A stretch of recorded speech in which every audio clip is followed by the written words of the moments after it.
UFC signs a $7.7 billion, that's with a B, y'all, $7.7 billion broadcast deal with Paramount. Pay-per-view model will end in 2026. So it's a 7-year deal. So that means they're getting $1.1 billion every year. That's pretty close up there. And you can look it up, Chin. I think MLB's pay before they went like all over was, I think, $1.5 billion a year. I don't know what look up NFL is a different animal, but NFL, NBA, MLB, look up their broadcast deals. UFC's up there. Holy well, the NFL's the big dog, so yeah. this just shows where the UFC's at. NFL is $110 billion 11 years. But yeah, that's a lot of money. So it's 10 times bigger. Yeah, it's about $10 billion a year. What? See, but the NFL, they're on Fox, TBS, NBC. So Fox pays $230 million, TBS pays $470 million, ESPN $550 million. So it's all over. That's for baseball? Yeah, MLB. Shit, that's not. Click on the graph at the right there. $2 billion YouTube. So ESPN's deal is $1.4 billion, but then they're on ESPN, ABC, and TNT. So NBA's getting $1.4 billion, $1.2 billion. So they're at $2.6 billion. So this is NFL, this is NBA, and this is MLB. Yeah. And MLB's right up there. And then hockey is just, kind of down at the bottom there. Regardless, the whole weird rant on that sidetrack there was, it's a big boy deal for the UFC. I didn't think the UFC would ever give up that pay-per-view model because they have a pay-per-view built-in audience who's used to that model. But then when I saw this news, I'm like, all right, well, let's think about it. If you're the UFC, and this is what it is, I'm not being negative. If you look at the track record of pay-per-views in the UFC over the last 6 years, it's in a massive decline. It is. I think even ESPN, you can look this up. You don't have to look it up, Chin, but for those of you listening, you can look this up, where ESPN released their annual payout to the UFC.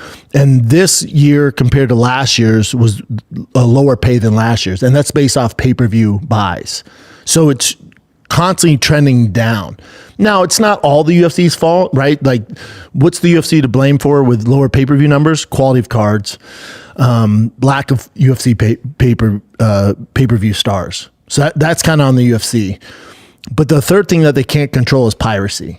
So the young kids stealing, having access to that, using VPNs that you can't trace. So it's just the piracy of the pay-per-view is, I would say, probably the majority of why the pay-per-view numbers are in a decline. But then the UFC's at fault for lack of stars and quality of cards. So the whole landscape has changed. It's the perfect storm. So you're getting a lower pay-per-view buy rate over the years. So I think the UFC looked at that and went, yeah, we do have a pay-per-view, built-in audience, but the numbers are going down. We don't have the same stars. It's also, our business model has changed. We're more about just putting content out, opposed to when we were growing the sport, putting, what made us different than boxing is if you bought a pay-per-view, you were getting 5 badass fights. They went away from that. They get in bed with TKO and boxing. And now the model's more like boxing. Yeah, it's not as bad as boxing, but they're definitely trending that way. Like, 2 weekends ago, Fight Night, that's the first card that I didn't watch live. I watched it after the fact. And it almost seemed like a PFL Bellator vibe. We're like, it's on, it's something to do, I guess, if there's nothing to watch, but there's no names on there. It's just checking the box that they're making ESPN happy, delivering a fight card. And that's not what the UFC did to get to where they're at, but it's just the landscape we're dealing with. So I think the UFC said, okay, we can't control the piracy. Remember when Dana warned everybody, said we're going to go after one, and we went after that guy. Has anybody ever heard about that guy? Have you ever seen a name or anything? Say, oh, he's doing 10 years to 15 years in prison. Whatever the fuck. Like, that was just a threat that never came to fruition. Like, the kids are just too good at interneting these days. You're not going to catch them. and with the ability to hide VPNs in your location, like they can't control it. So I think the UFC was like, all right, this is only going to get worse. Our model isn't based on stars anymore, which that's what your pay-per-view model lives on. So it made sense to go with the pay-per-view model and just do one price on Paramount Plus, and then you get it free on CBS. And I'm hoping that they're doing that in order to grow the sport, because again, it is what it is. The numbers are down in America. So I'm hoping this gives more access to the casuals so we get more fans on board. That's what we want here. But you still have to have stars, so they're going to have to fix that issue. And they're trying their best, but you know, it's tough, man. But when I see all this, and I know people are sick to death about talking about fighter pay and how the UFC is fucking the fighters over, and I'm on record saying, I don't know if there's another way to do the fight business. And history would show that I'm on the right side of this, because no other mixed martial arts promotion has ever made a profit except for the UFC. They're all out of business, or they're all going out of business. You have PFL, but they're on fucking the Titanic door, freezing in the water. It's just a matter of time for they go under. You know, they keep getting some funding, but the gig is up, dude. So the UFC is the only one who's been able to maintain all these years since what, 97 really? 90, you could say they started in 93, but really 97 with the big boom, pay-per-view and all that. So they've been the only profitable organization. So one might say, well, this is just fighting. Like, it's not the MLB, it's not NBA, you know, it's not the NFL. There's no union. There's no other way to do it to make, this is the fight business and it's dirty. You might be right. You might be right. And I am sick of talking about it myself, even though we haven't talked about it a little bit. But when I see the $1.1 billion a year, my first initial reaction was, oof, God, the fighters are fucked. God, the fighters are fucked. And then I read no paper and went, oof, oof, oof, oof. Now, a lot of you are celebrating this. You're, man, have you ever seen how much it costs to be an NFL fan? If you want to watch every NFL game, you're looking at like $1,000-something bucks. It's like $1,400, I think. Like a month. It's fucking expensive, dude. It's super expensive to be an NFL fan. To watch every single game, you gotta be a fucking psychopath to watch every game. But you know, just to be able to watch every single game, it costs a lot of money because they're on all these different networks. You gotta pay for Amazon, Apple. They're all over the place. I don't think that's the way to do it, but again, they're crushing it. So for the UFC to be, you know, on Paramount Plus, on major network CBS, this is huge. But when I see that, I go, oh, the fighters are so fucked. Because now so they get $1.1 billion regardless of ratings and all that. But there was and it's a small fraction, so you're not going to make a business decision off the minority here. But you got to realize this is what's at stake. There's a small fraction. I'm talking 0.3% of the UFC roster that became champions and got pay-per-view points. And that was life-changing money. For the rest of the 99% of the UFC fighters, they're not making life-changing money. They're making good money, but when they retire, they're going to have to figure some shit out. For the majority of them, when you get done, it's not the NFL, it's not NBA, there's no 401k, there's no health insurance, there's none of that. So when you get done, let's say you're making $500,000 a year, even $1 million a year, you're not set. 99% of them are not set when they get done. That's why you see all these guys with YouTube channels and doing all this other shit and TikTok dancing and trying to create a established Instagram and social media and all that shit. They don't want to do that, but they're trying to build their brand outside of just fighting. So when they get done, they can parlay it into something else. Okay. That's 99% of the NFL. Or I'm sorry, the UFC. They are not set. That point, whatever it is, 3, 4, 5%. I'm talking about the Izzies, the Alex Pierres, the Connors, the Rondas, the Brock Lesnars, the John Jones, the big boys. I'm talking the big boys. All the casuals know the big boys. When they would fight on pay-per-view, they would get a pay-per-view percentage. They would get a fraction of every pay-per-view sold. That money that they would make is, if you're smart, is life-changing. Life-changing. That is gone. That is gone. So the days of a guy making 20, 30 million off pay-per-views, and again, there's not many, but those days are gone. So if you're a Ilya Topuria, I'm talking, the next wave. If you're Ilya Topuria, a Tom Aspinall, Islam Makhachev, a Hamzat, a DDP, Marab. I'm talking about the one percenters. Those guys if they dominated as champions, would make generational wealth money if they were smart with it. All that is gone. Now, I say this based off the information I currently have.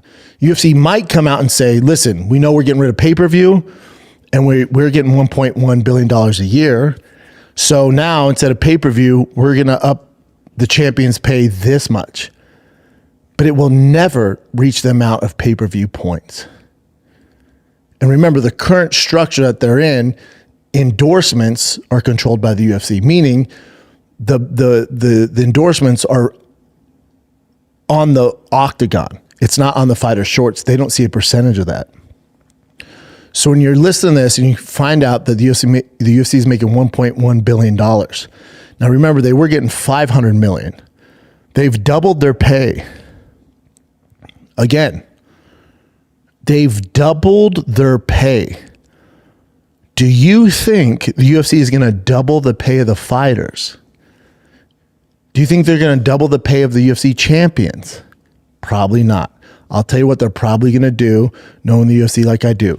They're going to announce there's going to be a pay increase of 5 or 10% maybe. And that's going to check the box for most of the sheep out there. They go, see, they're paying them more. But I want you to remember, and the UFC deserves it, and I'm not saying this might not be the way to do it, but I just want you to know how fucked up the fight business is. They've doubled their profit. And the fighters are staying exactly the same. Does that make sense to anybody out there? This is the fight business. This is what it is. So when you guys go, oh, you're so passionate about McConnell taking money. This is why. This is why. They will fuck the fighters at every opportunity. And that is the fight business. And most people go, that's the business. And I'm with you. I don't know if there's another way to do it. And there's no way to recoup, or there's no way to challenge the UFC. Those days are gone. The time to do this, it's already, the toothpaste is out of the tube. There's no going back. It will forever be like this. UFC does not have to make stars anymore. They're set. You're getting cookie cutter. If you hated what you're getting, like these past few fight nights, get used to that, because now they're guaranteed that money. So the day and age of building star, all that's gone. They don't have to anymore. They don't have to do any of that. They get $1.1 billion regardless. There's no incentives. There's none of that. All that's out the window. Because the UFC, when they had a pay-per-view model, were forced to build stars in order to get money based off pay-per-view. They got rid of that model because they're done building stars. Those days are done. It's not good. None of this is good. It's good for Dana. It's good for TKO. It's good for the shareholders.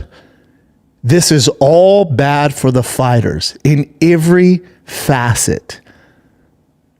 Now you might say, well, they're going to get more exposure being on Paramount Plus and people don't have to pay for it. You're right. But remember, more exposure doesn't mean more money. It's more money for the UFC, more money for their sponsors inside the octagon, for the brass, not for the fight. The fighters have no control now. They lost all that. And I would argue they lost that when Dana announced the Reebok deal, which was my issue, which is kind of how I have a platform. And I was the fighter going, wait, hold on here. Remember, I was working for the UFC. I was doing analyst work, breaking down fights on UFC Now, one of the first shows. And even on the show, I went, oh, hold on here. And I was very loud and outspoken about it, and I got fired. I got let go because of that. All good, makes sense. I wouldn't keep me either.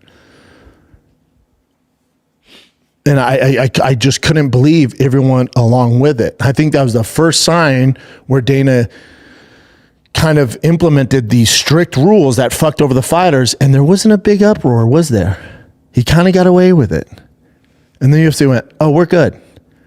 And now we're here. And they've doubled their revenue. But the fighters are getting paid exactly the fucking same. Okay. Okay. Yeah, I try not to be negative on here, but I don't know how it is going to be internationally, because international, they still have room to grow there. So if anything, I think they're going, all right, North America's set. We're getting 1.1 billion. They're going to eat whatever the fuck we give them. We're getting paid regardless. But we can continue to grow internationally, so you can get a more focus on the international fighters than you are the American fighters. That's how this goes. But the day and age of the Connors, the common UFC fighters, it's not going to affect them really, because they're never going to get pay-per-view points and they're going to get more exposure. So the majority of them are going, oh, cool, man, I'm on CBS, I'm on Paramount Plus. But for the outliers, for the guys that are actually the game changers, the generational talent, this is a disaster. The Topurias, the Makachevs, I went through the whole list. Those outliers are never going to make generational wealth. They might increase their pay a little bit. Man, Topuria's getting $5 million a fight, and you guys are going, oh, fuck, that's great. It's good. It's good. He had potential if there's a pay-per-view model of making 20, 30, who knows how much. But those days are gone. So I don't know. We'll see how it goes. We'll see if they announce something to tickle your fans and go, we're actually going to do a 10% increase, which still ain't good. We'll do a 20% increase. Okay, keep going. They're already underpaid. But they don't have to. They don't have to. There's nobody that's going to speak up. There's just not. There's not. But you're saying you're still waiting to find out exactly what's going to happen as far as the payment. I'm waiting. Right? I could tell you what they're going to do. I'm waiting because I don't want to, jump to conclusions over 30 years of the UFC being in business and knowing how they operate. But I could be wrong. Maybe one of those rich dudes, gets a feather up his ass and goes, man, we're making so much fucking money. We've doubled our profit. This is a bad look, man. We're basically doing fucking slave labor here. And someone goes, yeah, let's give them an increase. How much? 5% will shut the sheep up. And that's usually how it works.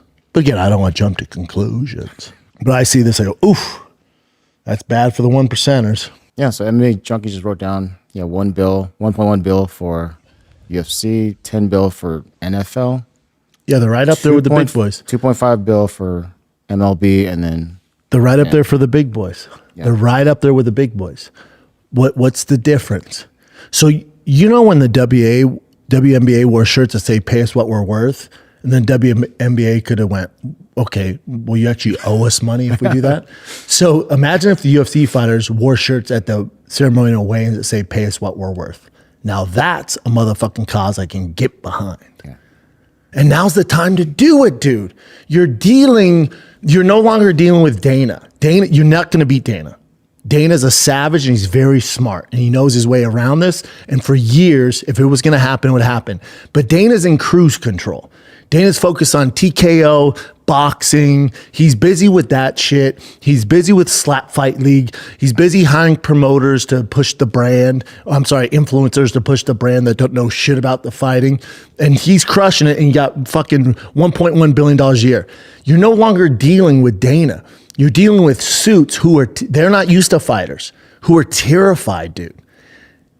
So if you're going to do it, now would be the time. You can scare this. You're not going to scare Dana. If Dana was scared, trust me, he would have bent the knee a long time ago and you guys would have got equal pay. You can scare these suits who aren't used to this kind of platform. You can scare those boys. The same suits, You're talking about the same suits from these major networks that got scared during the BLM shit and all that, and doing, DEI hires and all the woke movement, those are the same bitches running this league now. The suits, the corporate. It's all corporate now. You can scare corporate. Dana's not corporate. You're not going to scare a guy like Dana. He's a savage. Have a feeling today's going to be a great day. Yeah. I'm with him, dude. I'd be celebrating my ass off. Could he look any more like a villain from a Batman movie? He definitely looks villainous. But he's earned it. And Dana's not the enemy here. Go for the suits who get scared if someone tweets out you said something negative about fat girls. Those are the suits you're dealing with. So when you wear a shirt, if they're not going to, but if UFC 319, if Hamzat DDP wore shirts that say pay us what we're worth, and people threw green dildos at them as they weigh in like the WNBA, buddy, you're going to make some noise. And now's the time, because it doesn't come into 2026. Now's the time to negotiate, because the league you're fighting for is guaranteed $7.7 million. So before that kicks in, now would be the time to rally the troops. If any time, the time is now. That the guy that the last stage, the final boss is Dana White. He's kind of 1 foot in, 1 foot out. You're not dealing with him. Go for the suits that get scared. But you have some smart minds get behind it and they'd have to organize it. And buddy, I've seen how that goes, and it's a nightmare. Because imagine if the WNBA, and the only reason I keep bringing up WNBA, I hate WNBA, but I don't hate it. I don't watch it. I shouldn't say I hate it. If my daughter's playing basketball, I'd be wearing fucking green dildos on a hat and say rah rah WNBA. I'd have a WNBA fucking tattoo on my neck if my daughter played for the WNBA. What I'm saying is they're the only league that's talking about pay. So they're relevant to the comparison of the UFC. Both of them aren't getting paid, but one of them is profitable in a major way. So if you want to make some waves, even though, the public will feel sorry for the WNBA, right? Because they don't know the actual numbers. It's basically a make-a-wish for the NBA. They're like, yeah, we'll do it and we'll keep paying out our ass for it. And no one's feeling sorry for the big shredded dude who fights for a living. They're just not. So it's never really a thing that sticks. Fighter pay is never really a thing that sticks. And if you are an influencer, a content creator, a guy like me, where the fuck I am, that wants to talk about fighter pay all the time, you're going to lose your audience. That's just the world we're in. And you'll see at UFC 319 during media day, they're going to jack Dana off so much. And they should. This is a big accomplishment. Good for him. He's crushing it. Again, Dana's not my target. He's done his job. But I just want you to see the journalism is going to be jacking Dana off. There won't be one person that goes, quick question. So in 2026, when you get rid of the pay-per-view model, you guys double your profit. And it's guaranteed. You're doubling your profit. Last year and the previous years, you're making $500 million. Now you're making $1.1 billion. How will that increase the fighter pay? I'm a journalist. This is a simple question that anybody with any sort of brain cells should ask. But you won't get that. You won't get that. I can guess the questions that you're going to get from these quote unquote journalist influencers. Dana, if Hamzat wins, doing a TikTok dance, Dana, if Hamzat wins, is he going to fight John Jones? That's what you're going to get. A quick question here, Dana. Connor's looking good. Is he coming back? That's what you're going to get. I don't know. When I see this stuff, maybe it's the old fighter in me, because I went through it. I'm just like, oh, the fighters are fucked. Yeah. Super fucked. Paramount? Fuck yeah. Okay. Landman's on there. Fucking Yellowstone, 1883, 1923. What else is on there? Mobland. Bro, Paramount Plus is fucking fire. Dexter. Buddy, Paramount Plus is fire. Tulsa King, Mayor of Kingstown. They got all the spicy shows, bro. You got to have Paramount Plus. So it says $12.99 a month right now. But then they said once the UFC deal goes through in 2026, the price will obviously change. I wonder, It might go to $14.99 or Yeah, but it's $19.99. totally worth it if I have all these free pay-per-views. So for the customers, for consumers like us, Yeah. pretty badass. But yeah, it sucks for if they fuck over the fighters, that's gonna suck. Oh no, hardcore. Chin, they're fucking over. I know, fighters. I hear you. But again, for us, we're good. Yeah. We're like, okay, it's $19.99. Let's say they increased to $19.99 a month. We're like, oh hell yeah, no more $80 a month, dude. And then free ones on CBS. They'll probably do the big ones on CBS too. So that's why there's no uproar. But their fighters are good. Dude, Conor made $300 million. Ugh. Yes, he did. But the majority of them are fucked. No one cares. No one cares. Literally nobody cares. The fighters themselves don't care. The managers don't care. Dana sure as fuck don't care. The fan base doesn't care. So nothing's. I don't know why I bring this shit up. I just wanted you to look at this at a different angle, where everyone's celebrating and jacking everybody off. Like, okay, I just want you guys to know I know how this goes. It's great. For UFC fan, I'm fucking stoked. This is cool, man. But here's one way to look at it. It fucks the fighters over even more. And now they're even more incentivized not to create pay-per-view stars. Ugh. And we have a star problem. And the UFC knows that. That's why they signed this deal. It's not good for the overall game, is what I'm saying. It's just not. In any capacity.